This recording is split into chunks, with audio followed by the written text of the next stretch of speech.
markaa waxa kacay laba nin oo yaab leh nin la oran jiray naxariis allaha siiye sheekh cabdi abikar gaafle iyo nin la oran jiray macallin kabtooli wax badan baan magaciisii doonay macallin kabtooli wax dhaafsiiye waan waayey labadaa nin ayaa ciidamada humayey waxay socotaba sanadkii 1904 waxa dhacay fiinlow cadcadey xaarxaar jilib markaad afartaa dagaal ayaa dhacay afartaba biyamaalka ayaa ku guuleystay magaalada marka waxay u jirtaa 15 kilomitir waxay ka xigtaa dhinaca bariga ah taariikh dabuud durus oo ku qoray Soomaalida daawarkeedu dunidu way wada ogtahay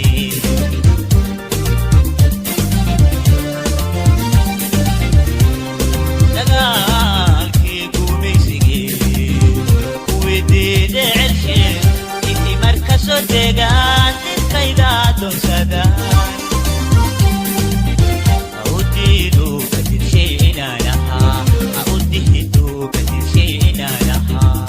arrintii waxay isu rogtay dagaal way ka tagtay jihaad bay noqotay culamadii baa soo gashay dhalinyaradii baa gashay dagaalka waxa ku weheliyay biyamaalka niman shiikhaal ah oo shiikhaal gandarsho la oran jiray oo magaalada fadhiyay magaalada marka iyo gandarsho degana oo tijaar aha oo ilaahay xoolo u dhiibay maaragtay muxuu ahaayay culamana aha mashaayikhna aha ragga ayaa dagaalka galay 1905 ayaa jilib marka dagaal dame isna ka dhacay dagaalkaasna way ku guuleysteen qolada Soomaalida ah dabadeed waxa dhacay dagaal la oran jiray Baasanle oo ka dhacay jilib iyo gandarshe meel u dhaxaysa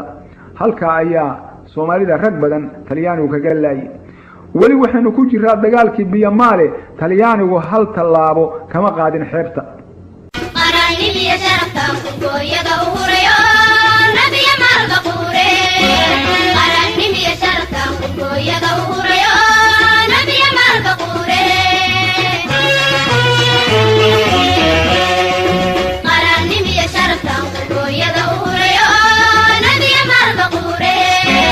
qaranimiya sharafta ku gooyada u hurayo nabiya marba qure ninkeeban qonofkiyo maan sameeris garano saaxiibadi quyaxo aan ka qaadan karin oo loogu qoos dhabaya ninkeeban qonofkiyo maan sameeris garano saaxiibadi quyaxo aan ka qaadan karin oo loogu qoos dhabaya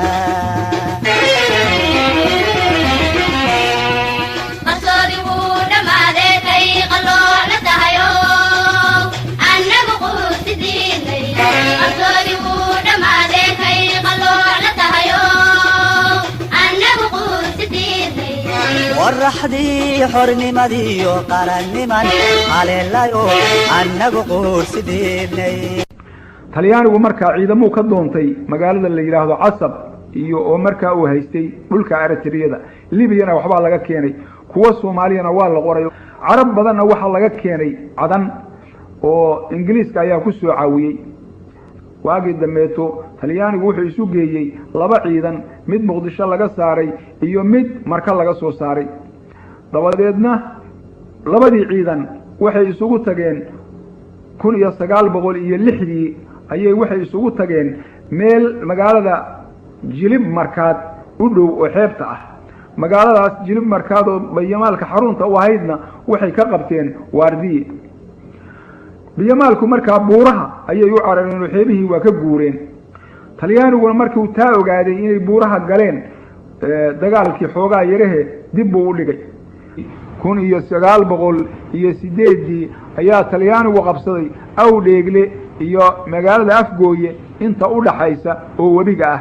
laakiin raggii markaa dagaalka waday dibadday uga yaaceen waxna Itoobiya ayay galeen waxna daraawiish iyo waqooyi ay u kaceen waxna duurka ayay markii dambe iskaga dhinteen oo wax Talyaaniga isu dhiibay ma ay jirin